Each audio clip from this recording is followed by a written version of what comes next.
The hammer slipped from my hand, clattering against the wooden fence post, and I cursed under my breath as it landed in the dirt. Across from me, Ethan, my neighbor of 3 years, chuckled softly, his blue eyes catching the fading sunlight like they held a secret I wasn't ready to hear. I was 28, single, and had spent most of my life dodging questions about who I was until his hand brushed mine, and the world stopped. My name's Caleb, and I'd moved to this sleepy Virginia suburb to escape the noise of D.C. and the weight of a family that never understood me. The house was a fixer-upper, much like my life, with a sagging fence that separated my yard from Ethan's.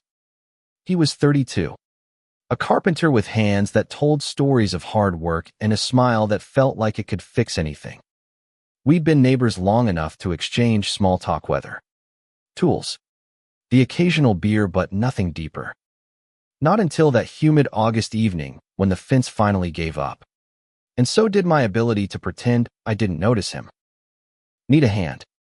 Ethan had called over that morning, leaning against his side of the fence, his t-shirt clinging to his shoulders in a way that made my throat dry. I'd nodded, too quickly, and by afternoon, we were knee-deep in splintered wood and rusty nails. The air smelled of sawdust and summer grass, and every time our eyes met, I felt like I was standing on the edge of something dangerous. Not dangerous like a fight, but like a truth I'd buried so deep it hurt to dig up. Caleb, you're gonna strip that screw if you keep twisting like that, Ethan said, his voice low and teasing. He stepped closer, his shadow falling over me, and reached for the screwdriver. His fingers grazed mine, warm and calloused, and for a moment, neither of us moved. I swear the world held its breath. Crickets, wind, everything went silent. His hand lingered, just a second too long, and when I looked up, his eyes weren't on the fence. They were on me. I pulled back, heart hammering, and muttered something about needing another nail. Ethan didn't push, didn't say a word, but the air between us had shifted, heavy with something neither of us was brave enough to name. I'd spent years building walls, not just the physical kind, because growing up in a small town with a pastor for a father meant love was a battlefield. I'd heard every sermon about sin, every whisper about fixing people like me. I'd learned to hide, to keep my head down, to be the guy who fixed things: cars, houses, fences, not feelings. But Ethan, he was different. He didn't talk much about his past, but I'd pieced together enough. Divorced, no kids, moved here after his marriage fell apart.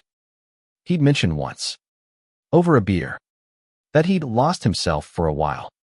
I didn't ask what he meant, but the way he said it, quiet and raw, stuck with me, like he'd been running from something, too. That night, as we finished the first section of the fence, I caught him watching me again. Not staring, just seeing. Like he could see the parts of me I didn't let anyone else glimpse.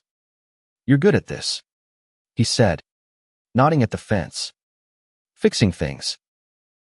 I shrugged, wiping sweat from my brow. "Fences are easy. They don't talk back." He laughed, but it was soft, almost sad. Sometimes people don't either. I didn't know what to say to that, so I didn't.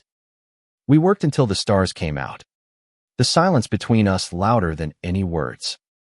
When we finally called it a night, he clapped a hand on my shoulder, and I felt it everywhere in my chest, my gut, places I'd locked away. "Same time tomorrow?" he asked. "Yeah," I said, my voice rougher than I meant. "Tomorrow." I lay awake that night, staring at the ceiling, replaying that moment when his hand touched mine. It wasn't just a touch. It was a question, one I wasn't sure I could answer. Not because I didn't want to, but because I'd spent so long running from who I was. I didn't know how to stop. The next day, we were back at it, the fence becoming our excuse to be near each other. Ethan brought over a thermos of coffee, and we took breaks on my porch, talking about nothing and everything is love for old country records. My obsession with restoring vintage cars. But there was always this undercurrent. This unspoken thing that made every glance feel like a confession. I caught myself watching the way his hands moved, steady and sure, and wondered what it would be like to feel them again. Not on a tool, but on me. By the third day, the neighborhood noticed. Mrs. Carter, the nosy widow across the street, stopped by with lemonade and a pointed look. "You boys are making that fence look brand new," she said, but her eyes lingered, like she was trying to solve a puzzle. I felt exposed, like she could see the way my pulse jumped when Ethan laughed. He didn't seem to notice. Or if he did, he didn't care. He just thanked her, took a sip, and went back to work. That afternoon, a storm rolled in, dark clouds swallowing the sun. We raced to cover the wood with tarps, laughing as the first raindrops hit. Ethan slipped in the mud, and I grabbed his arm to steady him. Our eyes locked, rain streaking down his face, and for a split second, I thought he might kiss me. I wanted him to. God, I wanted him to. But then thunder cracked, and we both pulled back, blaming the storm for the distance. "Caleb," he said later, as we sat on my porch, drying off. His voice was different, heavier. "You ever feel like you're hiding from something you can't outrun?" I froze, my heart in my throat. "All the time," I admitted, barely a whisper. He nodded, like he'd known that all along. "Me too." That was when I knew this wasn't just about a fence. It was about us 12 people who'd spent too long pretending, too long fixing things that weren't broken, too long afraid of what it meant to feel something real. And as the rain poured down, washing away the dust of that summer day, I realized I didn't want to run anymore. The rain didn't stop us. If anything, it made us bolder, like the storm was washing away the excuses we'd both been clinging to. By the next morning, the sky was clear, but something had shifted between Ethan and me. An unspoken agreement that we weren't just fixing a fence anymore. We worked side by side, our movements synchronized, like we'd been doing this forever. Every now and then, our shoulders brushed, or our hands met on a plank, and each touch felt like a spark that could ignite everything I'd kept buried. I caught myself stealing glances at him, his jaw set in concentration, the way his blonde hair stuck to his forehead when he sweated. He was beautiful in a way that wasn't just physical, like his presence alone could make the world feel less heavy. "Caleb, you're staring," Ethan said without looking up, a smirk tugging at his lips. I flushed, fumbling with a nail. "I'm not staring. I'm checking your technique." He laughed, loud and unguarded, and it was the kind of sound that made me want to hear it every day. "My technique's fine. You, though, you're holding that hammer like it's a grenade." "Maybe it is," I shot back, surprising myself with the edge in my voice. He raised an eyebrow, and for a moment, we just looked at each other, the air thick with things we weren't saying. That afternoon, we took a break under the oak tree in my backyard, sharing a bottle of water and the shade. Ethan leaned back against the trunk, his eyes half closed, and I couldn't stop myself from asking, "What did you mean yesterday? About hiding from something you can't outrun?" He didn't answer right away. His fingers traced the rim of the bottle, and I thought he might brush it off. But then he sighed, long and heavy, like he was letting go of something he'd carried too long. "My marriage," he said finally. "It wasn't what I thought it was. Or maybe I wasn't who I thought I was." I waited, heart pounding, afraid to push but desperate to know. He looked at me, his eyes raw and unguarded. "I married Sarah because it was what everyone expected. Good job. Nice house. Wife. Maybe kids someday. But I was lying. To her. To myself. I didn't even know it until it was too late. I swallowed. My mouth dry. Lying about what? He held my gaze, and it felt like he was seeing straight through me. About who I am. About what I want. He paused, then added, softer. About who I want. My breath caught, and I looked away, suddenly aware of how close we were sitting. The words hung between us, heavy and dangerous, but I couldn't bring myself to respond. Not yet. Instead, I stood, brushing dirt off my jeans. We should get back to work. Ethan didn't argue, but I felt his eyes on me as we returned to the fence. The rest of the day passed in a blur, the tension between us growing with every shared glance, every accidental touch. I was terrified not of him, but of what it meant to feel this way. I'd spent so long convincing myself I could live without this, without anyone, that letting myself want him felt like stepping off a cliff. That night, I invited him over for dinner. Nothing fancy, just burgers on the grill. But it felt like a big deal. We sat on my porch, the crickets loud in the background, and talked about everything except the thing we both knew was there. He told me about growing up in Ohio, about his dad teaching him how to build things, about the first time he realized he was good with his hands. I told him about my father's church, about the sermons that made me feel like I was wrong just for existing, about moving here to start over. You ever think about going back? He asked, his voice soft. To that? No way. I took a sip of my beer, staring at the stars. I'm done pretending to be someone I'm not. He nodded, like he understood more than I'd said. Good. You shouldn't have to. The conversation drifted, but the weight of his words stayed with me. When he left, he lingered at the door, his hand brushing mine as he handed me back the bottle opener. Thanks for tonight, Caleb, he said, and the way he said my name felt like a promise. The next few days were a dance of almosts. We'd work on the fence, laugh, talk, but never cross that line. I could feel it, though the pull, the way his eyes lingered, the way my heart raced when he stood too close. The neighborhood was starting to talk, too. Mrs. Carter's lemonade visits became more frequent, her questions sharper. You boys spending an awful lot of time together, she said one afternoon, her tone laced with suspicion. Ethan just grinned. Fences don't fix themselves, Mrs. Carter. She didn't look convinced, but she left us alone. I wondered what she'd say if she knew the truth, if she could see the way my hands shook when Ethan stood too close.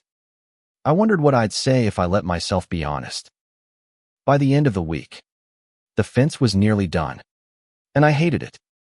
Not because it wasn't good, it was sturdy, straight, better than anything I could have done alone, but because it meant this thing between us, whatever it was, might end.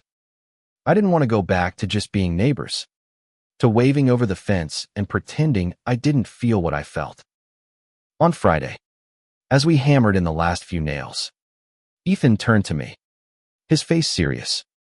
Caleb, can I ask you something? My stomach twisted, but I nodded. Sure. Why'd you move here? Really? I hesitated, the truth clawing its way up. To get away from people telling me who I'm supposed to be. He didn't look away. And who are you? Caleb. It was the question I'd been running from my whole life. But standing there, with Ethan's eyes on me, the hammer still in my hand, I felt something shift. I'm still figuring that out, I said finally. But I think I'm someone who wants to be honest. For once. He smiled, small and real, and reached out, his hand resting on mine where it gripped the fence post. Good, he said, because I'm tired of hiding, too. His hand on mine was warm, steady, and it anchored me to the moment in a way I hadn't expected. I didn't pull away this time, didn't make an excuse or laugh it off. Instead, I let myself feel the weight of his touch, the way it said everything we hadn't dared to voice. "Caleb," Ethan said, his voice low. "I don't know what this is, but I know it's real, and I'm done pretending it's not." My heart pounded so hard I thought it might break through my chest. I wanted to say something, anything, but the words stuck in my throat. Instead, I turned my hand, lacing my fingers with his, and the world didn't end. It felt like it began. We stood there, hands clasped, the finished fence stretching out beside us like a metaphor for the walls we were finally tearing down. The neighborhood was quiet, the only sound the distant hum of a lawnmower. But inside me, it was a storm: fear, hope, longing, all crashing together. I'd spent so long convincing myself I didn't deserve this, that love like this was for other people, not me. But Ethan's hand in mine told a different story. "I'm scared," I admitted, my voice barely above a whisper. "Me too," he said, and there was no judgment in his eyes, just understanding. "But I'd rather be scared with you than safe alone." That was it. The moment I knew I was done running. I squeezed his hand, and he squeezed back, and for the first time in years, I felt like I was exactly where I was supposed to be. But life doesn't let you have moments like that without complications. The next morning, I woke to a note slipped under my door. It was from Mrs. Carter, written in her neat, looping handwriting. "Caleb, I saw you and Ethan last night. Be careful. Not everyone here is as open-minded as you might hope." My stomach sank. I'd known the neighborhood was conservative old families, churchgoers, people who liked things a certain way, but I hadn't realized how closely they were watching. I showed the note to Ethan when he came over, and his jaw tightened as he read it. "She's just worried about her property values," he said, trying to keep his tone light, but I could see the hurt in his eyes. "People like her, they don't get it. They think love's a threat if it doesn't fit their mold." "Does it bother you?" I asked, my voice quieter than I meant. He looked at me, his expression softening. "Only if it bothers you." I didn't know how to answer that.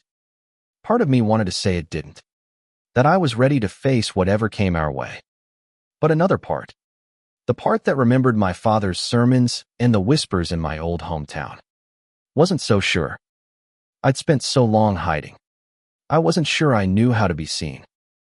We kept working on the fence that day, but the mood was different. The ease we'd found was shadowed by Mrs. Carter's note, by the weight of what it meant to be us in a place like this. Ethan seemed to sense it, because he kept finding ways to make me laugh, flicking sawdust at me, pretending to drop a hammer on his foot. It worked, mostly, but I couldn't shake the feeling that we were being watched. That afternoon, another neighbor, Tom, stopped by. He was older, gruff, the kind of guy who always had a beer in his hand and an opinion to share. "Heard you boys are fixing up the fence real nice," he said, but his eyes were sharp, like he was looking for something to criticize. "Don't go making too much noise. Now, some of us like our peace." "We'll keep it down," Ethan said, his tone polite but firm. Tom nodded and walked off, but the encounter left a sour taste in my mouth. I wondered how many others were talking, how many were judging us for something they didn't even understand. That night, Ethan stayed for dinner again. We didn't talk about the note or Tom or the neighborhood. Instead, we talked about the future dreams we hadn't dared to voice before. Ethan wanted to open his own carpentry shop, maybe teach kids how to build things. I told him about my half-baked plan to restore a vintage Mustang, to drive it cross-country someday. It felt good to dream out loud, to imagine a life where we didn't have to hide. After dinner, we sat on the couch, closer than we'd ever been. The TV was on. Some old movie neither of us was watching. And I could feel the heat of his arm against mine. "Caleb," he said, turning to face me. "I don't care what they think. Mrs. Carter, Tom, any of them. I just care about this. About us." I looked at him, at the way his eyes held mine, steady and sure. "I want this," I said, the words spilling out before I could stop them. "I want you." He smiled, and it was like the sun breaking through clouds. He leaned in, slow, giving me time to pull away. But I didn't. His lips met mine, soft at first, then deeper, and it was like every wall I'd ever built came crashing down. The kiss was a promise, a confession, a beginning. It was everything I'd been too afraid to hope for. When we pulled apart, breathless, he rested his forehead against mine. "We're gonna be okay," he whispered. I wanted to believe him. I did. But as I lay awake that night, his warmth still lingering on my skin, I couldn't shake the feeling that the world wasn't done testing us. The fence was fixed, but the real work building something true in a place that didn't always want it was just beginning. The days that followed our kiss felt like a dream I was afraid to wake up from. Ethan and I were careful, not because we wanted to hide, but because we knew the neighborhood's eyes were on us. We'd work on the fence, polishing the last details, staining the wooden steel moments when no one was watching. A brush of hands, a quick smile, a whispered joke that felt like a secret only we shared. It was intoxicating, this new thing between us. But it was fragile, too, like a spark that could either light a fire or burn out. Mrs. Carter's note wasn't the last of it. Over the next week, the whispers grew louder. I'd catch neighbors glancing over as we worked, their conversations stopping when I passed by. One morning, I found a flyer taped to my mailbox, an invitation to a community values meeting at the local church.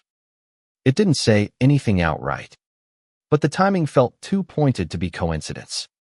Ethan saw it too, and his face darkened. "They're scared of what they don't understand," he said, crumpling the flyer. "Let them talk." But it wasn't just talk. That Friday, as we were cleaning up our tools, Tom's truck pulled up. He didn't get out, just leaned out the window, his voice loud enough for half the street to hear. "You boys ought to be careful. Folks around here don't take kindly to certain lifestyles." Ethan's hand tightened on the hammer he was holding, but his voice was steady. "We're just fixing a fence. Tom, mind your own." Tom's eyes narrowed, but he didn't say anything else. He drove off, leaving a cloud of dust and a knot in my stomach. I looked at Ethan, expecting him to brush it off like he always did. But his jaw was set, his eyes distant. "You okay?" I asked. He nodded, but it wasn't convincing. "I've been through this before," he said quietly. "Not here, but back in Ohio, after my divorce.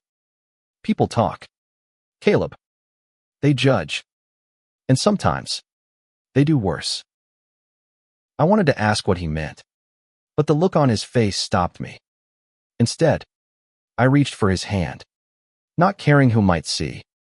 "We'll figure it out," I said, echoing his words from that first kiss. He squeezed my hand, but the worry in his eyes didn't fade. That night, we didn't talk about Tom or the neighbors. We cooked dinner together, bumping into each other in my tiny kitchen, laughing when I nearly dropped a pan of roasted vegetables. It felt normal, like we could build a life out of these small moments. After dinner, we sat on the porch, sharing a beer and watching the stars. Ethan's arm rested across the back of the swing, not quite touching me, but close enough to feel like a promise. "Caleb," he said after a while, "if this gets hard, really hard, will you stick it out?" I turned to him, surprised by the question. "You think I'd run?" He shrugged, looking out at the darkened yard. I've seen it happen. People get scared, or tired, or they decide it's not worth the fight. I reached for his hand, holding it tight. I'm not going anywhere. He smiled, but it was tinged with something I couldn't quite read: hope. Maybe. Or fear. We kissed again, slower this time, and it felt like a vow. But as I lay in bed later, his question echoed in my mind. I wanted to be brave. For him. For us. But I couldn't shake the fear that bravery might not be enough. The next morning, we found the fence vandalized. Someone had spray painted a slur across the wood we'd spent weeks perfecting. The word was ugly, jagged, red, and it hit me like a punch to the gut. Ethan stared at it, his face unreadable, then grabbed a can of paint from his truck. "We'll cover it up," he said, his voice flat. "It's just paint." But it wasn't just paint. It was a message, a warning, and it made my blood run cold. We worked in silence, painting over the word, but it felt like we were trying to erase something bigger, something that wouldn't go away so easily. When we finished, the fence looked clean, but I could still see the shadow of that word in my mind. "We should report it," I said, my voice shaking. Ethan shook his head. "Cops won't do anything. Not around here." "Then what do we do?" I asked, frustration spilling over. "Just let them win." He looked at me, his eyes fierce. "They don't win unless we let them. We keep going. We keep being us." I wanted to believe him, but the weight of that word, of Tom's warning, of Mrs. Carter's note, was starting to feel like too much. I'd spent my life running from this kind of hate, and now it was here, in my own backyard. But then Ethan reached for me, pulling me into a hug. And for a moment, the world felt smaller, safer.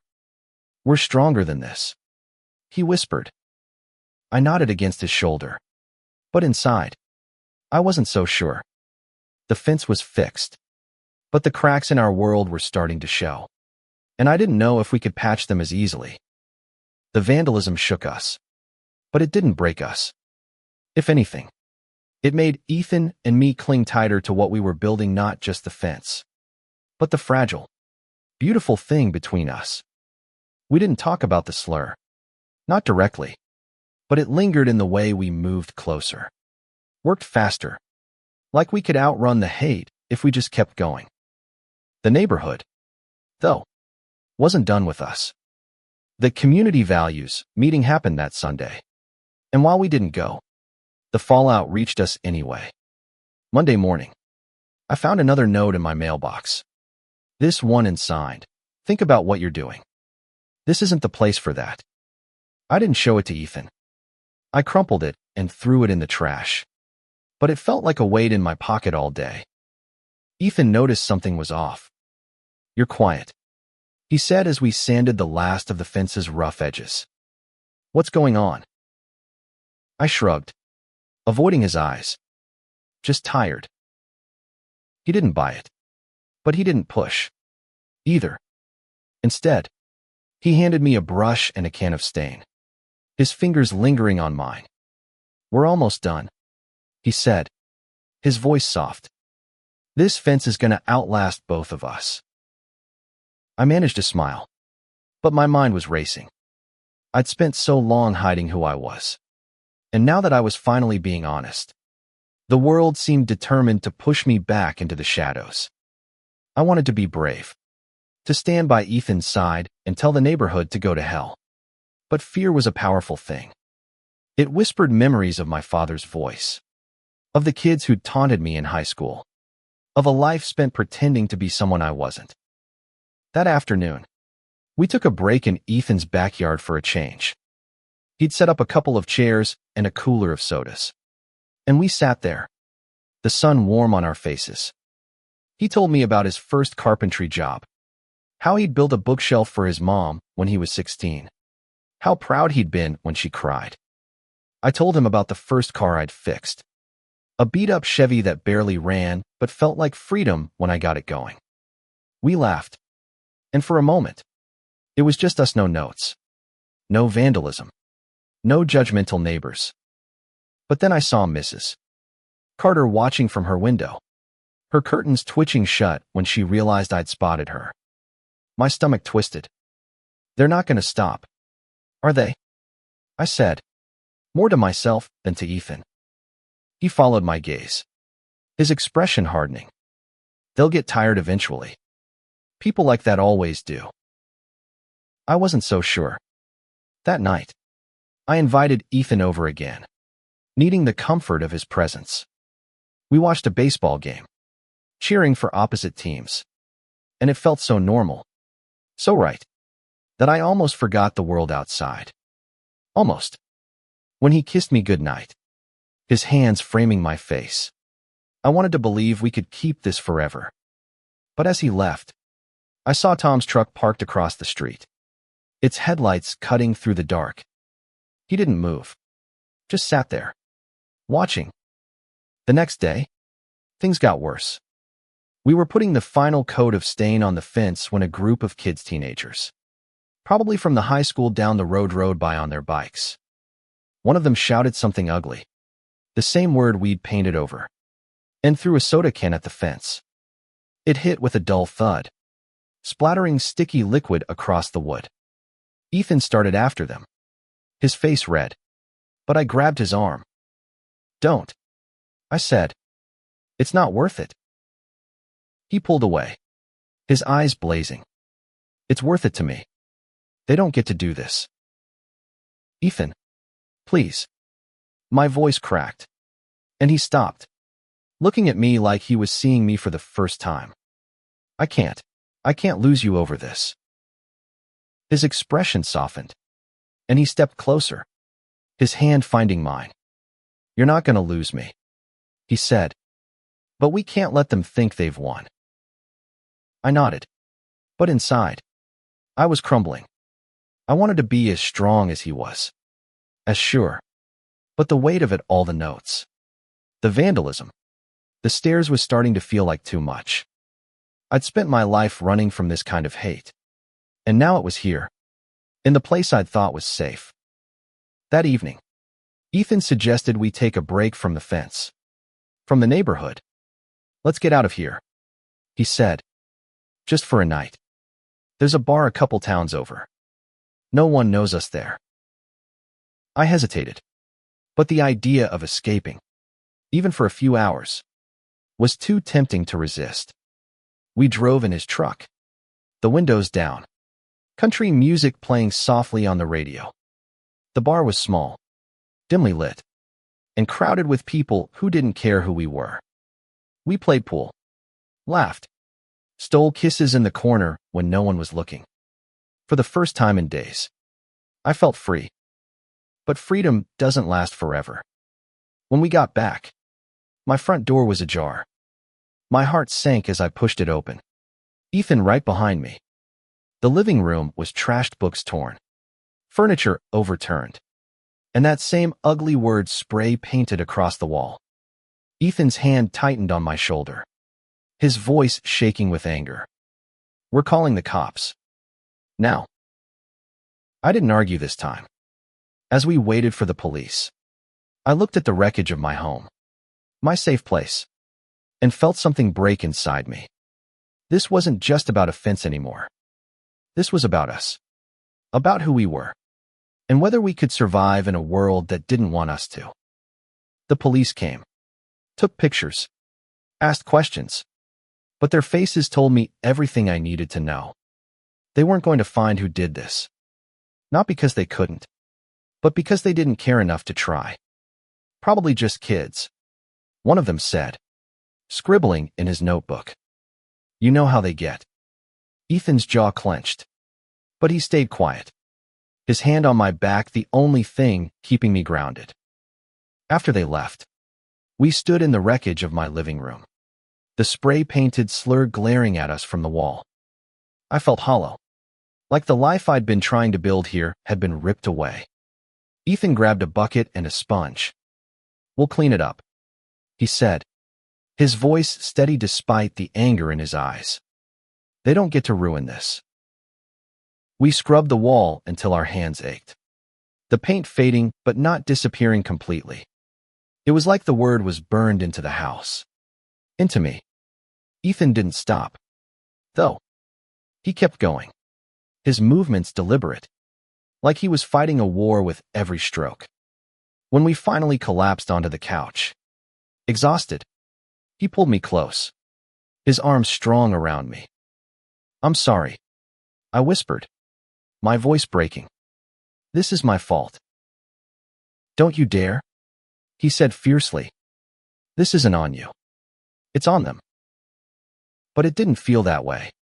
It felt like I'd brought this on us. Like my wanting him, loving him, had painted a target on both our backs. I buried my face in his shoulder, and he held me tighter, like he could shield me from the world. But the world was still out there, waiting. The next morning, we went back to the fence, because what else could we do? It was finished, technically, but we found small things to tweak, sanding a rough spot, tightening a screw. It was an excuse to be together, to pretend things were normal. But normal was gone. The neighborhood felt different now, like every window had a pair of judging eyes. "Mrs. Carter stopped by again, this time with a plate of cookies instead of lemonade. "I heard about your house," she said, her voice softer than usual. "I'm sorry, Caleb. That's not right." I nodded, unsure what to say. Was she apologizing for the vandalism or for her own part in the whispers? Ethan thanked her, his tone polite but distant, and she left without another word. I wanted to believe she meant well, but trust was hard to come by now. That afternoon, Ethan suggested we talk to someone outside the neighborhood, someone who might understand. He knew a guy, Marcus, who ran a support group in the next town over for people like us. I hesitated. Groups weren't my thing, but Ethan's steady gaze convinced me. "We don't have to do this alone," he said. The group met in a community center, a small room with folding chairs and a coffee maker that smelled like it had been brewing since the 90s. Marcus was warm, welcoming, and when he hugged Ethan like an old friend, I felt a pang of jealousy I didn't expect. The group was small, 8 people, all different ages, all with stories that echoed ours in some way. They talked about love, loss, hate, hope. One woman, Jen, shared how she'd lost her job after coming out. A guy named Sam talked about his family disowning him. I listened, my throat tight, realizing I wasn't as alone as I'd thought. When it was my turn, I froze. Ethan's hand found mine under the table, and I managed to get out a few words about the vandalism, about the fear that had been choking me. The group listened, nodded, didn't judge. Marcus said something that stuck with me. "The world's not always kind, but you don't have to let it define you. You define you." On the drive home, I felt lighter, like I'd left some of my fear in that room. Ethan reached for my hand, his thumb brushing over my knuckles. "I'm proud of you," he said. "For what?" I asked, genuinely confused. "For showing up. For being you." I smiled, but the lightness didn't last. When we got back, Tom was waiting in my driveway, his arms crossed. "We need to talk," he said, his voice low and hard. Ethan stepped in front of me, his stance protective. "Say what you need to say, Tom." Tom's eyes flicked between us, his lip curling. "This thing you're doing, it's not welcome here. People are talking about moving if you keep it up." My heart sank, but Ethan didn't flinch. "Then let them move," he said. "We're not going anywhere." Tom shook his head, like we were the ones being unreasonable, and walked away. I watched him go, my hand shaking. Ethan turned to me, his eyes fierce but soft. "He's wrong, Caleb. They're all wrong." I nodded, but the doubt was creeping back in. We'd fixed the fence, cleaned the wall, but the hate was still there, and I didn't know how much longer we could keep fighting it. That night, as we lay in bed, Ethan's arms around me, I prayed for the strength to keep going, to hold on to this love that felt so right in a world that kept telling us it was wrong. The confrontation with Tom left a mark, like a bruise you don't notice until it starts to ache. Ethan and I kept going, kept being us. But the weight of the neighborhood's judgment was heavier now. We stopped working on the fence. It was as perfect as it was going to get and focused on each other instead.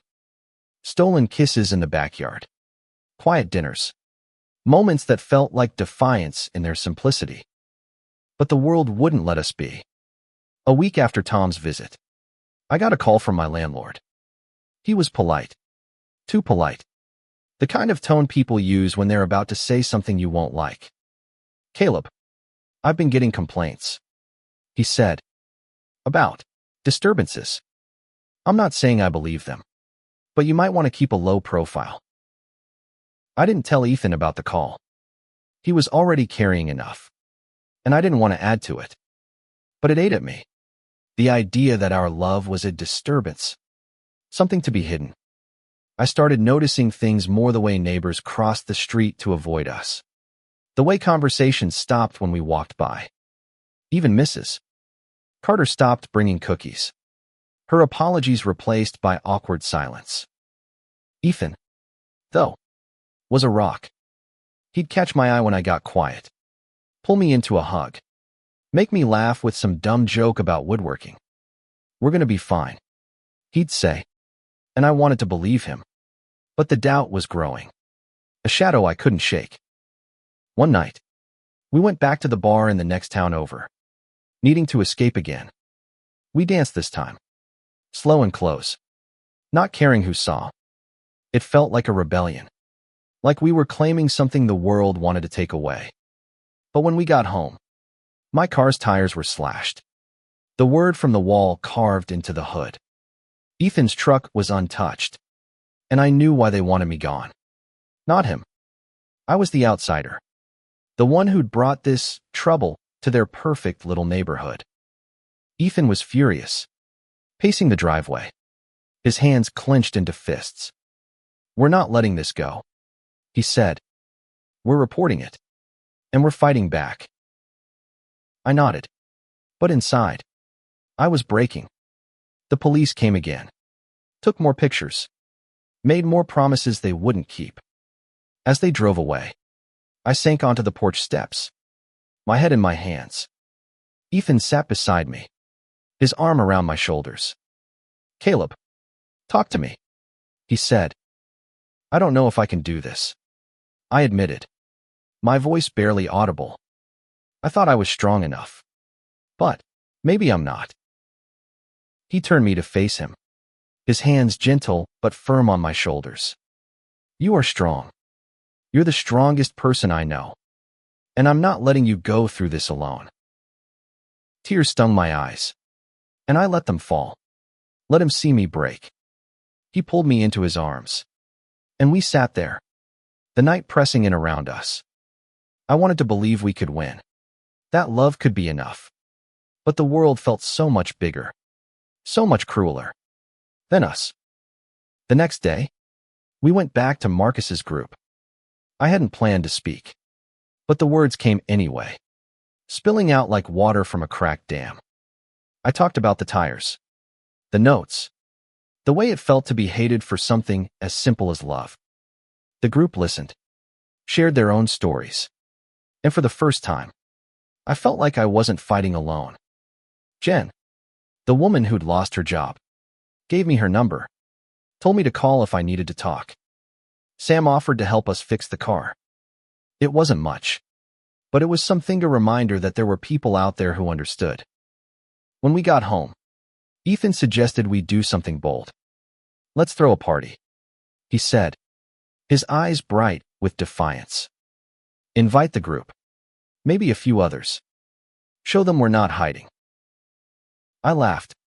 The idea, so wild it almost felt possible. "You're crazy," Maybe, he said, grinning. But I'm crazy about you. We planned it for the next weekend. A barbecue in my backyard. We invited Marcus, Jen, Sam, and a few others from the group, plus a couple of neighbors we thought might be open-minded. It was a risk, but it felt like the right kind of risk. Like we were taking back our space. Our story. The day of the party. I was a nervous wreck. Ethan was calm, flipping burgers like he didn't have a care in the world. But I could see the tension in his shoulders. The group arrived first, their laughter filling the yard. And for a moment, it felt like we'd won. Then Mrs. Carter showed up, uninvited. Her face a mix of curiosity and disapproval. I didn't know you were having a gathering, she said, her eyes scanning the crowd. Join us, Ethan said, his tone warm but firm. There's plenty of food. She hesitated, then stayed, sitting quietly with a plate of potato salad. A few other neighbors came, some out of curiosity, others because they'd always been kind. It wasn't perfect, but it was our some moment where we weren't hiding, weren't apologizing. As the sun set, Ethan took my hand, right there in front of everyone, and I didn't pull away.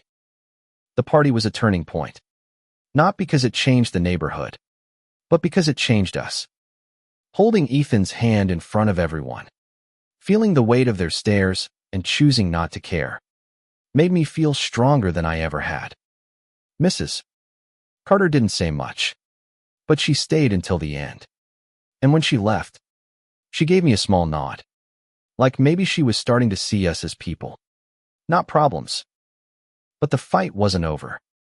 The next week, my landlord called again, this time with an ultimatum: keep things quiet, or I'll have to reconsider your lease. I told Ethan, and his face hardened. They're trying to scare you out, he said. Don't let them. I didn't want to, but the pressure was relentless. Another note appeared. This one taped to Ethan's door: leave, or it gets worse. We reported it, but the police shrugged it off. Same as always. The vandalism stopped, but the stairs didn't. And every creak of the house at night made me jump, wondering if they'd come back. Ethan started spending more nights at my place, his presence a shield against the fear. We'd lie awake, talking about the future, about leaving this place and starting over somewhere new. We could go west, he said one night, his fingers tracing patterns on my arm. Somewhere nobody knows us, where we can just be. I liked the idea, but it hurt. To the thought of running again, of giving up the life we'd started to build. What about your shop? I asked. Your dreams. He smiled, soft and sure. You're my dream, Caleb. The rest is just details. Those words carried me through the next few weeks. Through more whispers, more glares, another slashed tire. We kept going to Marcus's group, finding strength in their stories, their support. Jen and Sam became friends, stopping by for coffee, helping us fix the car. It wasn't much, but it was enough to keep us fighting. Then came the night that changed everything. We were in my kitchen, washing dishes, when we heard glass shatter. A brick lay in the living room, surrounded by shards of my window. A note tied to it: last warning. Ethan grabbed his phone to call the police, but I stopped him, my hand shaking. What if this never stops? I asked, my voice breaking. What if this is our life now? He set the phone down, pulled me into his arms. Then we face it together, he said, but we don't let it define us. The police came, took the brick, the note, promised to look into it. But this time, something in me snapped. I was done being afraid, done letting hate dictate my life. The next morning, I called a contractor to fix the window, and Ethan and I painted a message on the fence, right where the slur had been: love wins. Big, bold, impossible to miss. The neighborhood didn't change overnight. Some people stared. Some looked away. But a few misses, Carter included, started to soften. She brought cookies again.